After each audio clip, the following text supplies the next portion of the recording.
This is the Žižek Dictionary entry for Other, Big Other, by Cindy Zeiher.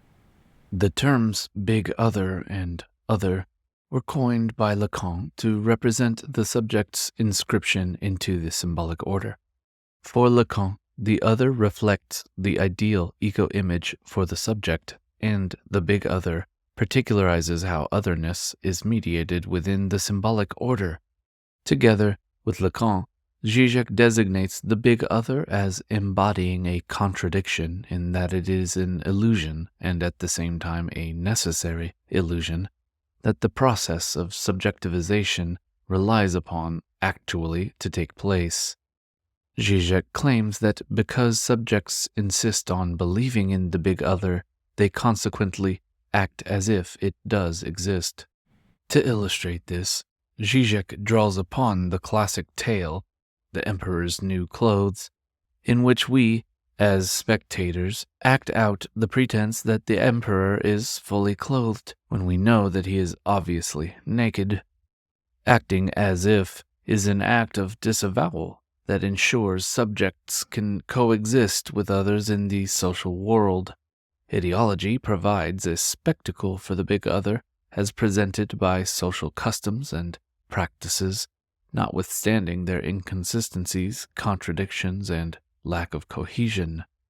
The regulatory forces imposed on us by the big other are the very rules, conventions, and knowledge that govern society. So strong is our desire for the gaze of the big other that our processes of structuring social and ideological locations make us complicit in creating symbolic illusions, for example, the belief in God. For Žižek, ideology functions through the unconscious to establish the rule of law. Yet, ideology is here structuring a false reality through its insistence that subjects must believe in their illusions. Žižek offers the example of freedom as a consciousness that is false because we lack the very language to articulate our unfreedom. Such adherence to the illusory big other operates as a kind of collective deceit, a feigned ignorance whereby, in order to continue the pretense that the big other does exist, an injection of fantasy is required. Žižek claims that the instruments of the big other are ideological sites disguised as ethical reality. We are complicit in maintaining the invisibility of ideology because we are thereby enabled to act as though the big other exists in order to support the social order together with the ideologies that suffuse it. But because we also know that the big other offers no guarantees, fantasy steps in to provide a supportive political category in which we can explore those subject positions that galvanize the mantra of the big other, that you will obey. The subject seeks the law of the big other so that it might fully illuminate him, and yet, for fantasy to work, the everyday world has to be kept separate from the fantasy that upholds it.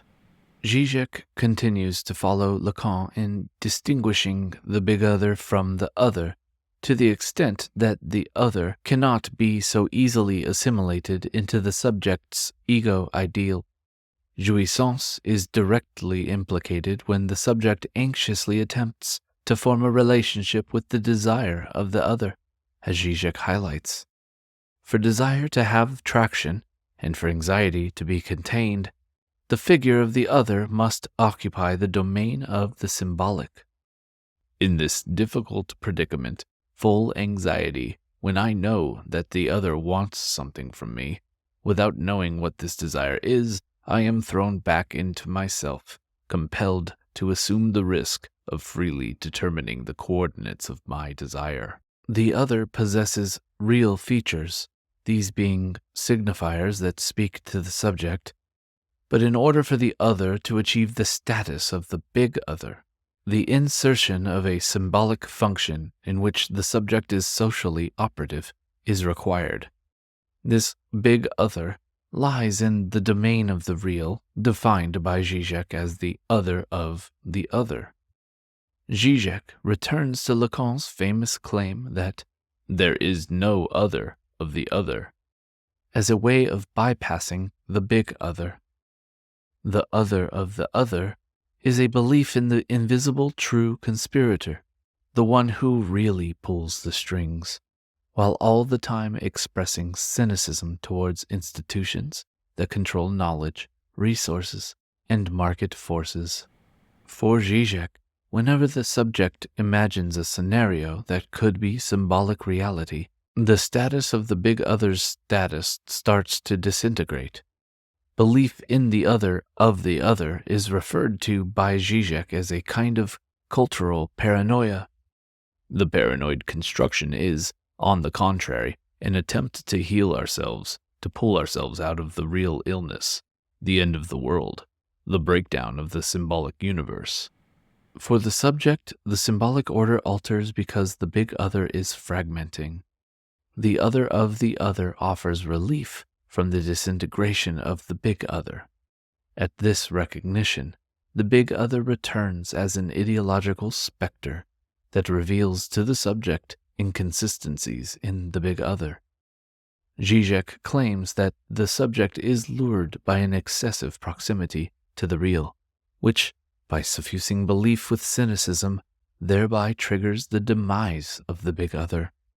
This is a contemporary symptom that appears in Žižek's claims that one can believe in ghosts without having faith in them. Modern cynics, Žižek insists, are the most fervent of faithful believers.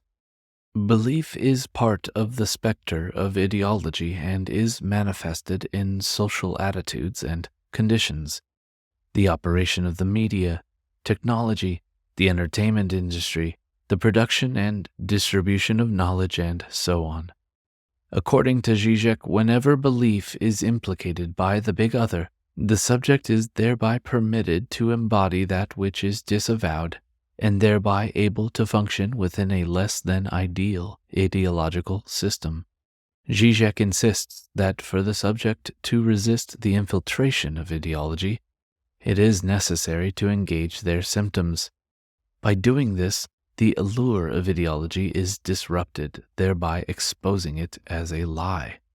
Žižek alerts us to recognize the function of the ideological spectacle in which we are unwittingly participating. This is particularly so when encountering a traumatic other that redefines ideological coordinates. This is seen when, to those who claim no beliefs, who adopt the cynical position, Žižek issues a challenge. What social conditions are in place to permit such a declaration? When we are bombarded by claims that in our post-ideological cynical era nobody believes in the proclaimed ideals, when we encounter a person who claims he is cured of any beliefs accepting social reality the way it really is, one should always counter such claims with the question, okay, but where is the fetish which enables you to pretend to accept reality the way it is? Žižek posits reality as revealing those ideological conditions that direct a false consciousness. He highlights the New Age spiritual fetish as an example of how belief in the big other and subjectivity intersect at an ideological juncture of misrecognition. Initially, Žižek refers to this as a fetish because of the radical disavowal a believer must consciously embody. He claims that it is the very denial of this being a fetish that fuels the fantasy of such beliefs, thereby allowing them to perpetuate.